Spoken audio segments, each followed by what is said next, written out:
Olá, querida igreja. Estamos em casa, mas continuamos sendo igreja. E hoje cedo, quando eu acordei, lembrando do domingo, queríamos nos encontrar mesmo pela internet. Fiquei tão contente em lembrar de um detalhe, que cada dia que passa, cada domingo que passa, é um dia a menos, olhando para o dia que nós vamos nos reencontrar, como família aqui, como igreja. Mas eu queria, antes da mensagem desta manhã, fazer um convite para você. Nesse tempo que estamos vivendo, palavras como medo, ansiedade, isolamento, quarentena, perda de carreira, perda de negócios, começa a se tornar muito comum em nosso vocabulário, tendo por trás insegurança e medo. Por isso mesmo que nós, como Igreja Batista Morumbi, estamos lançando um novo projeto. O projeto é o Viva Mente. O que é o Viva Mente? Hoje o que nós temos para nos encontrar é através das redes virtuais, das redes sociais. Mesmo assim estamos conseguindo. Mas como é que lidamos com esse momento? O Viva Mente vai trazer para você pessoas da nossa igreja, líderes reconhecidos aqui e fora daqui, líderes reconhecidos no Brasil, tratando de coisas práticas como finanças, recuperação de negócios, recuperação de carreira, ao mesmo tempo que vamos tratar de espiritualidade, que tem a ver com ansiedade, fé, medo, num contexto em que pessoas repartirão com vocês princípios bíblicos que eles aplicam em suas próprias vidas, em qualquer circunstância, e que eu creio que vai ser de um encorajamento tremendo para você. Por isso eu queria convidar você a participar do primeiro Viva Mente, que será nesta quarta-feira, às 20 horas. Você terá a oportunidade de interagir, de escrever depois, fazendo perguntas. Mas eu estou muito contente com esse projeto da igreja, que eu sei que para esse momento vai ser muito importante para você. Seja você indivíduo, seja você com família, seja você como empresário, homem de negócios, funcionário de alto ou baixo escalão. O que precisamos nesse momento é ter o nosso cérebro, a nossa mente focada em Deus, sabendo que Ele não nos abandona em qualquer circunstância. Você alguma vez já tentou associar ou perguntou para você mesmo, será que o coronavírus tem a ver com a volta de Cristo? Eu creio que mais do que nunca, em nossa própria vida, nós precisamos realmente encarnar, crer, olhar para a palavra de Deus como realmente autoridade final em nossa vida. E em nenhum momento deixar de crer que o que Ele falou é verdade, especialmente no contexto em que estamos vivendo. Quando o apóstolo Pedro escreveu sua segunda carta, ele comentou que algumas pessoas estavam questionando Deus, dizendo, onde está a promessa da sua vinda? Será que Deus esqueceu?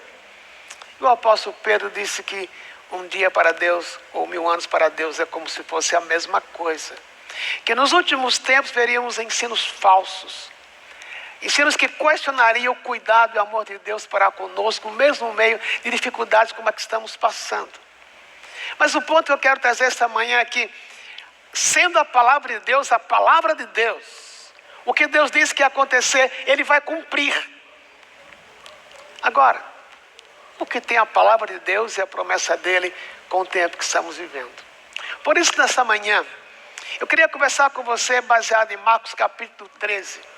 A seguinte perspectiva de que a igreja em casa, a igreja mesmo em casa, e você em casa, é igreja, como temos falado cada domingo aqui, ela pode viver esperando a volta de Jesus. Como isto? No capítulo 13 de Marcos, é o texto que eu tenho agora, se você quiser abrir a sua Bíblia em casa. Provavelmente esse texto foi, essa história que Jesus está contando, aconteceu na quarta-feira antes da crucificação dele.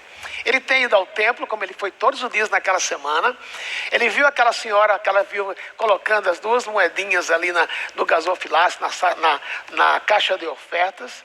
E quando ele estava saindo, eu imagino que os discípulos já vivendo a tensão dos últimos dias de Jesus, tentando, quem sabe, dar um jeitinho para que a semana não fosse tão difícil, e até querendo pôr em Jesus na mente dele que o templo era importante. Eles dizem, Jesus, olha que construção maravilhosa. Eles comentam com Jesus a beleza do templo. E olha como Jesus interage com ele. Quando Jesus saía do templo, um de seus discípulos disse, mestre, Olha que construções magníficas, que pedras impressionantes. Jesus respondeu: está vendo essas grandes construções? Serão completamente destruídas. Não restará pedra sobre pedra. Mais tarde, Jesus sentou-se no Monte das Oliveiras, do outro lado do vale, de frente para o templo. Pedro, Tiago, João e André vieram e lhe perguntaram em particular: diga-nos quando isso tudo vai acontecer.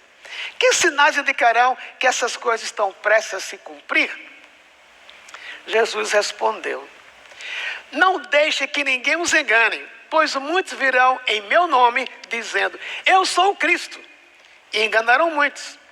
Vocês ouvirão falar de guerras e ameaças de guerras, mas não entre em pânico. Sim, é necessário que essas coisas ocorram, mas ainda não será o fim.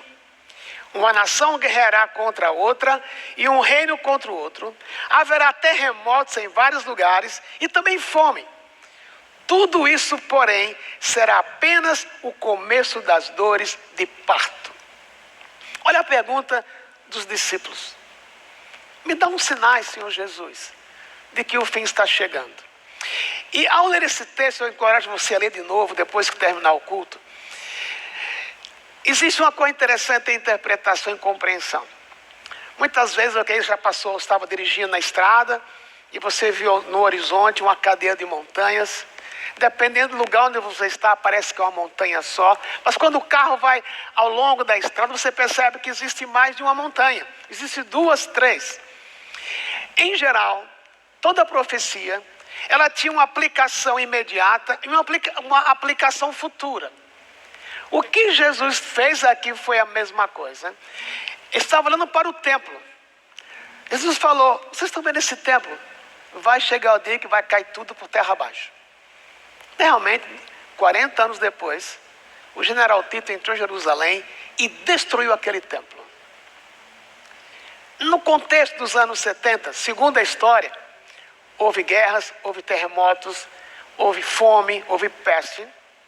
Então o que Jesus falou tinha a ver com o contexto de 40 anos, mas quando você lê o texto inteiro, tem coisas que não aconteceram ainda e são para o futuro. São realmente resposta à pergunta deles: dá-nos sinais do final dos tempos.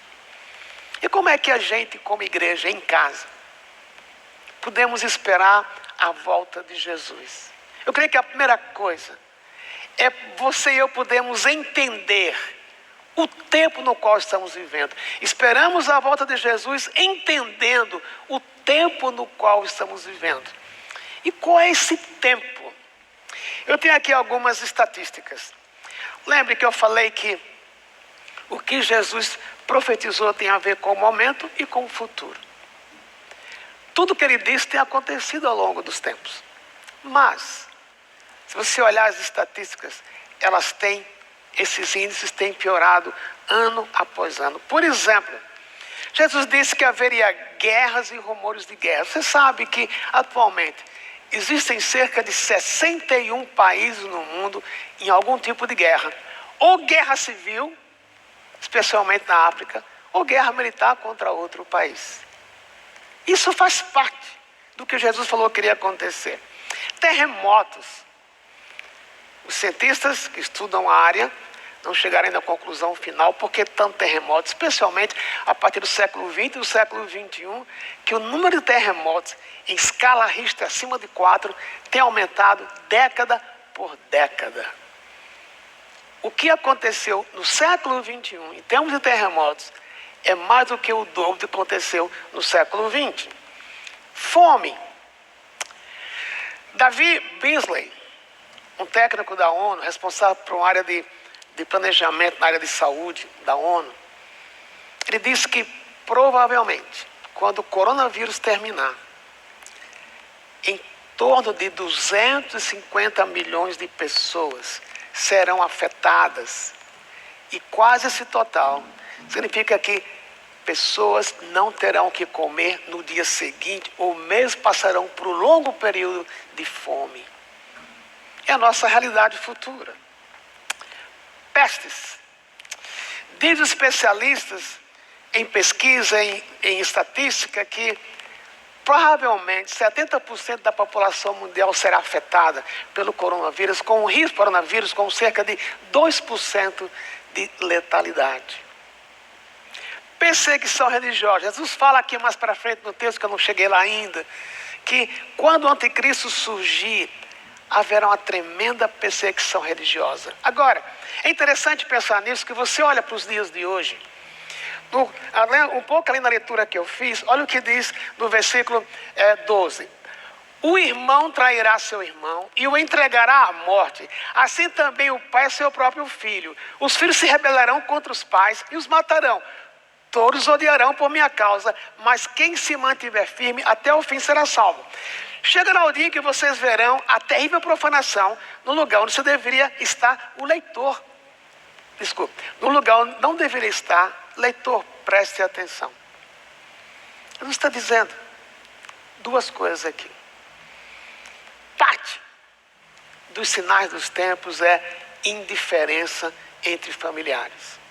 Quando você olha para o nosso contexto cultural mundial, o que se fala hoje da pós-modernidade, onde o que importa é o que é bom para mim, o que importa para você não faz sentido. O que importa é eu estar bem. Por isso, filhos perderão o respeito pelos pais, se os pais interferem na vida deles. Pais perderão interesse pelos filhos.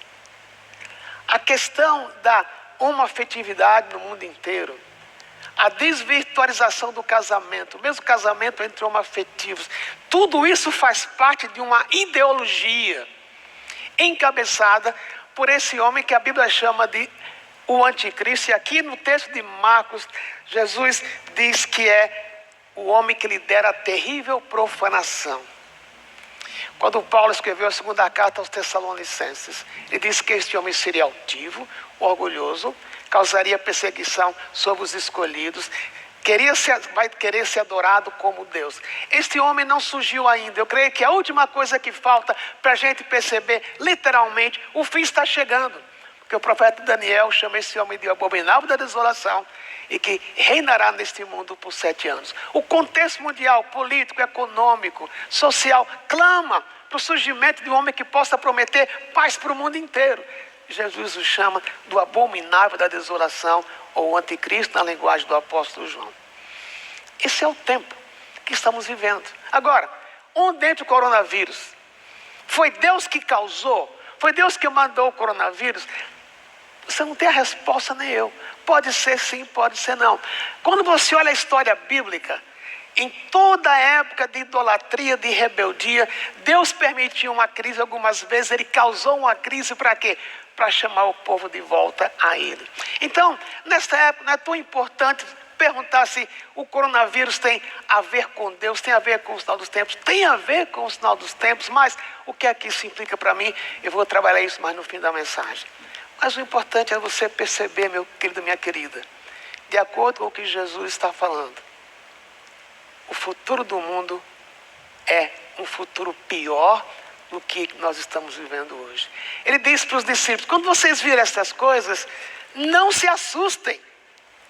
É apenas o princípio das dores. Porque quando este homem, o anticristo, reinar, o texto diz mais para frente que a angústia que acontecerá nesse mundo nunca houve antes e nunca haverá depois. Ele diz que essa época é como ele compara a mulher que tem dores de parto. Você que já deu à luz, quando as contrações começam a surgir, cada vez que elas vão aumentando, as dores vão aumentando, até o dia que você dá à luz ou deu à luz e as dores desapareceram. Mas o ponto aqui principal é, ok, eu vou repetir, eu não posso dizer o coronavírus Deus causou, mas eu posso dizer que o coronavírus faz parte deste tempo que nos chama a atenção de que Jesus está voltando. Ok. Eu vivo em casa esperando a volta de Jesus, não vou ficar de braços cruzados, estender as minhas pernas, não fazer nada, não. Mas eu preciso estar atento, entendendo o meu tempo. Segunda coisa é que eu posso esperar a volta de Jesus amando a volta dele. Por quê? Ainda no capítulo 13, versículo 21 diz assim: portanto, se alguém lhes disser, vejam aqui está o Cristo, ou vejam ali está ele, não acreditem. Pois falsos cristos e falsos profetas surgirão e realizarão sinais e maravilhas, a fim de enganar, se possível, até os escolhidos. Fiquem atentos. Segunda vez que Jesus fala, fique atento, vigie. Eu os avisei a esse respeito bem antes. Naquele tempo, depois da angústia daqueles dias, o sol escurecerá, a luz não dará sua luz, as estrelas cairão do céu e os poderes do céu serão abalados. Então, todos verão o Filho do Homem vindo nas nuvens com grande poder e glória. Ele enviará seus anjos para reunir seus escolhidos de todas as partes do mundo, das extremidades da terra até as extremidades do céu. A volta de Jesus não pode ser vista para a gente que o conhece como algo que dá medo. Ele deu os sinais. Mas por esse texto, a volta dele tem a ver com alguns acontecimentos no mundo inteiro, cósmicos, catastróficos, mas que simplesmente aponta, ele está voltando. Mas olha o que o texto diz, que quando ele voltar, ele vai atrás de todos os céus no mundo inteiro, nas extremidades da terra, nas extremidades do céu. Por isso, é um dia de um reencontro fantástico. Eu gosto muito de fazer casamento. E eu costumo relembrar muito quando a noiva está entrando. Às vezes é uma passarela comprida, 50 metros, às vezes 120 metros. Como eu já fiz um casamento assim. E eu fico imaginando, olha, no rosto da noiva, a alegria dela. Porque dali a alguns instantes ela vai encontrar com o noivo. Assim devia ser nossa atitude, olhando para a volta de Jesus. Eu lembro até hoje do meu casamento, a forma do vestido da Teca, a cor do batom dela, o jeito que ela fez o cabelo, porque era um sonho para mim. Agora veja, se eu como noivo ansiava encontrar com a minha noiva, avalie Jesus, o seu Salvador, o meu Salvador, como ele também anseia por esse dia, que ele não sabe quando vai ser, só Deus sabe. Assim eu devia esperar a volta dele como um dia de alegria. Uma vez escrevendo para o seu discípulo Timóteo, Paulo disse que tinha uma coroa de justiça reservada para ele, assim como para todos nós que amamos a sua vinda. Então, se eu estou vendo essas coisas acontecerem, se eu olho para essas estatísticas, se eu olho para o coronavírus, tem um lugar da dor, tem a realidade que eu não posso negar. Se eu não me cuidar, eu vou ficar doente. Mas ao mesmo tempo, é um contexto em que eu posso olhar para o futuro com esperança. Pode ser que nesse contexto eu perca negócio, eu perca alguém amado na família, alguém fora da família. Mas ao mesmo tempo, eu posso lembrar que o dia vai chegar, um dia de alegria, quando Jesus vem me buscar e vai me encontrar em qualquer lugar onde eu estiver. Porque Ele me ama, porque Ele lhe ama, porque Ele morreu na cruz para perdoar os seus pecados. Ele comprou você e a mim com o próprio sangue dele. Então, como igreja em casa, nós precisamos esperar a volta de Jesus, entendendo o tempo que estamos vivendo, amando a vinda dele, mas tem uma última coisa. A partir do versículo 28 diz assim: agora aprendam a lição da figueira. Quando surgem os seus ramos e suas folhas, e as folhas começam a brotar, vocês sabem que o verão está próximo. Da mesma forma, quando virem todas essas coisas, saberão que o tempo está muito próximo à porta. Que coisas? Aquilo que ele falou antes. Eu lhes digo a verdade, esta geração certamente não passará até que todas essas coisas tenham ocorrido. O céu e a terra desaparecerão, mas as minhas palavras jamais desaparecerão. Se Jesus falou que ele vem, ele vem. Contudo, ninguém sabe o dia nem a hora em que essas coisas acontecerão, nem mesmo os anjos no céu, nem o Filho. Somente o Pai sabe. E, uma vez que vocês não sabem quando virá esse tempo, vigiem e fiquem a tempo. A terceira vez que Jesus diz vigiem, é um imperativo. A vinda do Filho do Homem pode ser ilustrada pela história de um homem que partiu numa longa viagem. Quando saiu de casa, deu instruções para um dos seus servos sobre o que fazer e disse ao porteiro que vigiasse à espera de sua volta. Vocês também devem vigiar. pois não sabem quando o dono da casa voltará, à tarde, à meia-noite, de madrugada ou ao amanhecer. Que ele não os encontre dormindo, quando chegar sem aviso. Eu lhes digo e digo a todos, vigiem. Nós esperamos a volta de Jesus em casa, vigiando. O que é que Jesus quis dizer com isso? Algumas coisas acontecem aqui. Quando ele fala da figueira, ele falou, perceba o que está acontecendo. Quando você vê essas coisas acontecendo e vê o anticristo surgindo, entenda, o fim está próximo mais do que você imagina. Mas também ele disse, você não sabe quando vai ser esse dia. Por isso viva preparado. Quando ele diz, cuidado para que esse dia não encontre dormindo, é uma figura de linguagem. É uma figura que aponta para o fato de que, apesar de eu me dizer um seguidor de Jesus, eu posso ser indiferente a Ele. Eu posso ser uma pessoa que vem à igreja todo domingo, canto no coral, estou no pequeno grupo, dou as minhas ofertas, mas eu me acostumei com isso. Eu sou indiferente, eu sou bom de doutrina, mas eu não sou bom de prática daquilo que eu creio. O coronavírus está aí, é uma realidade. Mas quais são os benefícios que eu posso aproveitar desse tempo? É ouvindo Jesus, vigiem. Como é que está a sua vida? Você é um crente acostumado? Você perdeu o gosto por um tempo a sós com Deus? Você perdeu o gosto de orar? Você pode ser um religioso de primeira mão, mas se não tem esse amor por Jesus, é mera religiosidade.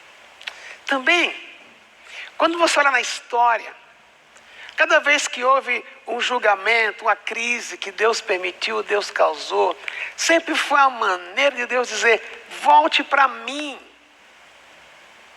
E pode ser que alguns de nós, alguns de vocês que estão em casa, ou em algum lugar do mundo, estão distantes de Deus. Meu querido, hoje é o dia da volta. Porque imagine o Senhor Jesus voltando hoje. Como você se apresentaria a Ele? O coronavírus, essa crise tem gerado na gente algumas coisas muito interessantes. Talvez a convivência com a família tenha trazido para você aqueles pensamentos, puxa, eu nunca tinha visto isso nos meus filhos, eu nunca tinha percebido algumas coisas boas que eles fazem, e você nunca apreciou, nunca disse, parabéns filho, muito bom o que você está fazendo. Ou então ao contrário, tem ressentimentos guardados, é o filho que não está bem com o pai, é o pai que tem dificuldades com o filho por ressentimentos, porque o filho não atingiu ou não atinge as expectativas que o pai tem sobre o filho, ou vice-versa. O filho tem expectativas quanto ao pai, que o pai fosse mais presente, amoroso, e não é, e cria um ressentimento. É a esposa que queria ver um esposo mais ativo, o esposo é mais passivo, e por isso ela tem raiva dele, ou exerce um domínio sobre ele que não devia exercer. Ou é um marido que é insensível com a esposa, alheio à vida do lar. Esse contexto é um contexto para a gente olhar para a nossa vida e perguntar a Deus, o que é que o Senhor quer me dizer? O que é que o Senhor tem a ver comigo? O que é que eu vou fazer para eu viver uma vida que eu vigio? E eu não posso terminar este momento desafiando você que está em casa, em vez de estar tão curioso se o coronavírus tem a ver com a volta de Jesus, como eu falei, tem.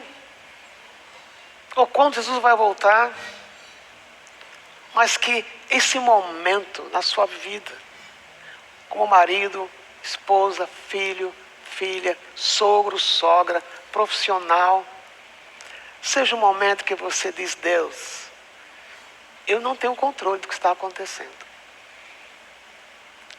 O seu dinheiro nessa hora não faz muita diferença. Porque quando o vírus entra, ele não pergunta a cor, o tamanho da conta bancária, a sua escolaridade, ele entra. E você não tem uma parede contra o vírus. Mas você tem uma pessoa que está dizendo: filho, filha, venha para mim. Esse é o dia do retorno. Esse é o dia de você sair desse marasmo na sua vida cristã. Esse é o dia de você, na dependência de mim, poder, onde você está, mostrar um estilo de vida que reflete a vida do meu filho. Este é um momento singular em nossa vida. Olhar para esse salão aqui é muito estranho. Esse salão vazio é muito estranho. Mas eu espero que na sua vida e na minha vida, quando o coronavírus for embora, quando essa crise passar, e ela vai passar, eu até poder dizer: valeu a pena. Porque no processo, minha família ganhou um lugar novo no meu coração. No processo eu aprendi a perdoar. No processo eu aprendi a pedir perdão. No processo eu aprendi a colocar os meus negócios, a perspectiva divina que reflete integridade, que Deus me capacita. E nesse processo eu aprendi que o que me contenta, o que me dá contentamento é a pessoa de Jesus. Talvez nesse processo você lembrou que é solitário, e talvez, se eu casasse, eu seria a pessoa mais feliz do mundo. Isso é mentira. Porque mesmo casados, muitas vezes têm vida solitária. Mas isso pode tornar-se um Deus para você, um ídolo no seu coração. Mas quando você diz: ok, Jesus, eu reconheço que eu estou buscando uma satisfação em aquilo que não é o Senhor. Se o Senhor me der um casamento, ficarei muito grato, mas o que eu quero é o Senhor me preenchendo. Ou se você perdeu o dinheiro na crise, e você descobrir que não é o dinheiro que te traz contentamento ou segurança, mas é a própria pessoa do Senhor Jesus. Por isso, esperar Jesus em casa tem a ver com o entendimento do tempo, com amar a sua vinda. Mas tem a ver com vigiar, que é um chamado para um avivamento em sua vida.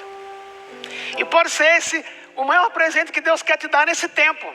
Talvez não seja literalmente uma cura se você está com coronavírus ou outro tipo de doença. Mas o maior presente é poder você descobrir, Ele está ofertando para você: o que lhe satisfaz sou eu. Eu sou suficiente para deixar a sua vida satisfeita. Eu vou parar agora de falar, quero convidar você agora para orar. Orar por você mesmo. Orar que Deus nesse tempo revele-se para você de uma forma muito singular como nunca. Se há pedido de perdão para fazer, que você faça. Se há perdão para dar, que você faça. Se há acerto para fazer na família e fora dela, que você faça. Porque Jesus voltando hoje, você vai ter a alegria de encontrar com Ele sem vergonha. Tome esse tempo para orar. Daqui a pouco eu vou orar também.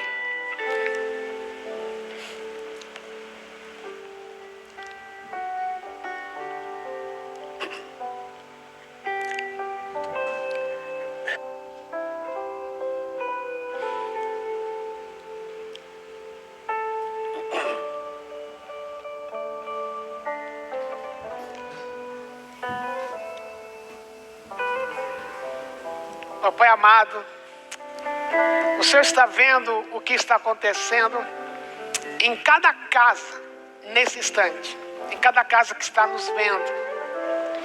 E nós te pedimos juntos que o Teu Espírito Santo opere nessas vidas, nas nossas vidas, na minha vida, em nossas casas, de modo que como igreja que está em casa, a gente viva esses dias na certeza que vais voltar. Enquanto o Senhor não volta, a gente viver uma vida que te agrada. Vivemos vigilantemente esperando a tua vinda, para que quando o Senhor voltar ou nós partirmos, não temos do que nos envergonhar, mas celebrarmos a tua graça que um dia nos alcançou. E nós pedimos juntos que os próximos dias, ainda durante os quais estaremos nessa quarentena, que a gente aproveite também para te ouvir, para estar contigo a sós, para orarmos, para ler a tua palavra e pedir que a tua palavra faça efeito, nós possamos ser individualmente em casa, independente da reação do outro, vivemos uma vida que te agrada.